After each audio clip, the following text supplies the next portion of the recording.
Kaixo, Arratsaldeon, buenas tardes. Vamos a hablar de cosas muy básicas que sabéis todos, ¿no? ¿Por qué el aceite no se mezcla con el agua? Me da igual lo que estéis pensando, es erróneo. Para responder a la pregunta adecuadamente, vamos a plantear una pregunta distinta. ¿Por qué el aceite y el agua se separan? Para ello necesitamos imaginar una emulsión ideal. Una emulsión es una mezcla de un líquido en otro líquido. En una emulsión ideal lo que vamos a tener es moléculas de aceite en una masa de agua. Y cualquier trozo de esa masa de emulsión que cojamos es idéntico, es homogénea. Y esa emulsión la vamos a coger y la vamos a meter en un envase de vidrio transparente, incoloro, herméticamente cerrado. Y vamos a hacer un experimento mental. En los experimentos mentales el tiempo empieza a correr cuando nosotros decimos que empieza a correr. Y en este caso es cuando lo depositamos en una mesa a temperatura ambiente. En ese momento lo que va a ocurrir es que se va a generar una capa de aceite y una capa de agua. Y volvemos dentro de 120 años y seguirá la capa de aceite y la capa de agua. Eso es lo que observamos. Ahora, vamos a intentar explicar la observación. Lo primero que necesitamos es temperatura. ¿Por qué? Porque si nuestra emulsión ideal la congelásemos inmediatamente a 100 bajo cero, os aseguro que el aceite y el agua no se separan, porque el agua está congelada. Así de sencillo. Necesitamos una temperatura mínima. La temperatura es una variable termodinámica que nos habla de la energía cinética de las moléculas del sistema. Si estamos a una temperatura ambiente, como la que puede haber aquí ahora, todas las moléculas de nuestra emulsión ideal van a estar moviéndose. Unas con más energía, otras con menos energía. En ese movimiento al azar va a ocurrir que una molécula de aceite se encuentre con otra molécula de aceite. Como la molécula de aceite es hidrofóbica, va a tender a permanecer con esa molécula de aceite. El interés compuesto del azar se llama estadística. Estadísticamente llegará un momento en que se formen agrupaciones de moléculas de aceite lo suficientemente numerosas como para formar una microgota cuya densidad será menor que la de la matriz de agua y la microgota ascenderá a la superficie. Temperatura, hidrofobia y densidad. ¿Tenemos explicado el fenómeno? No. ¿Por qué? Porque si solamente interviniesen esas tres variables, tendría que haber una tercera capa.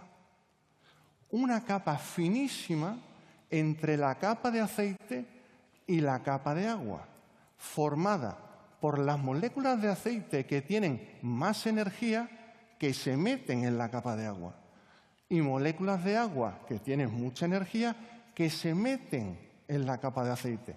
Y tendríamos que tener una pequeña capa de emulsión.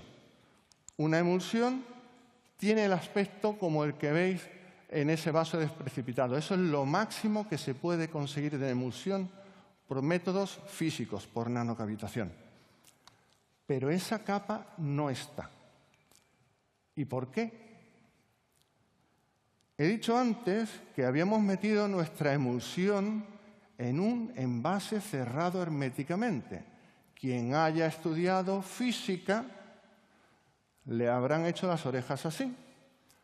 En un envase cerrado, un sistema termodinámico cerrado, la entropía solo puede hacer dos cosas, o mantenerse constante o aumentar.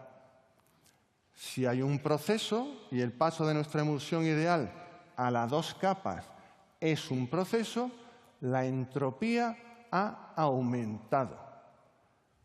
Nuestra caótica emulsión inicial se ha ordenado en 2 capas que tiene más entropía que el sistema de origen. Y ya tenemos una respuesta a por qué no existe esa capa de emulsión. Porque yo no he dicho qué tamaño tiene mi sistema ideal de partida. Esa capa es semejante a mi sistema ideal de partida y su evolución va a ser a tener 2 capas. Dicho de otra forma, cualquier intento de formar una capa de emulsión será una disminución de entropía del sistema. Y eso lo prohíbe la segunda ley de la termodinámica, probablemente. Digo probablemente porque la segunda ley, como sabéis, es probabilística y, aunque no imposible, sí es extremadamente improbable. Entropía, temperatura, hidrofobia, densidad. ¿Y si le ponemos un nombre en vez de tener 4 cosas? Lo que hace que un sistema caótico se ordene aumentando la entropía tiene un nombre. Se llama fuerza entrópica. La fuerza entrópica es estadística, es decir, no podemos imaginar que aplica a una molécula. Aplica al conjunto del sistema y es direccional, de A a B, de caos a orden. Los ingenieros en la sala y las ingenieras más, en cuanto yo he dicho fuerza, han dicho dame un punto de apoyo y mover el mundo. Donde hay fuerza, hay ingeniería. ¿Qué nos hace falta? Como Teresa estaba ocupada con el carbón, recurrimos a esta señora. Esta señora se llama Sharon Glotzer.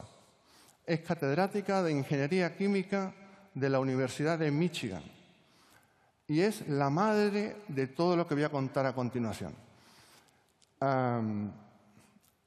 Cuando esta charla ya estaba prácticamente concebida, me enteré que el 28 de agosto la American Chemical Society le había concedido el premio Peter Debye de Química Física, por esto que voy a contar, y está en la lista corta para recibir el premio Nobel. ¿Vale?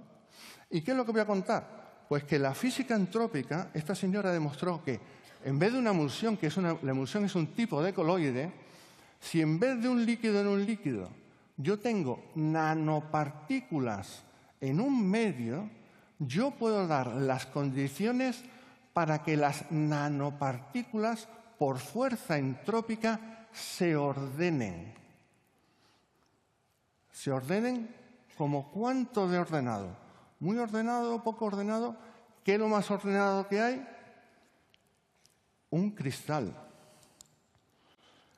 Esto es una imagen de un paper de Sharon Glotzer del 2012 que publicó en Science, donde asimiló 145 nanopartículas de composiciones distintas a poliedros convexos y hizo experimentaciones in silico, es decir, en simulaciones por ordenador, para ver qué podía salir aplicando fuerza entrópica.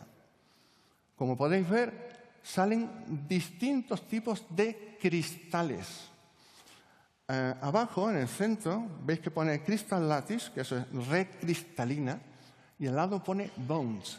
Esos bones, que significa enlaces, no son enlaces normales, son enlaces entrópicos. Enlaces entrópicos. ¿Y esto para qué sirve? Toda la física de la materia condensada de la última década, aunque en el texto principal de los artículos de investigación no aparezca, en la parte de metodología aparece esto. ¿Por qué? Porque esto es ahora mismo el principal método de síntesis de nanodispositivos y de nanocristales de multitud de aplicaciones. Sencillo, ¿verdad? Muchas gracias. Eskerrik asko. Y os dejo la pregunta en el aire. ¿Por qué el aceite no se mezcla en el agua? A ver si sois capaz de responderla. Gracias.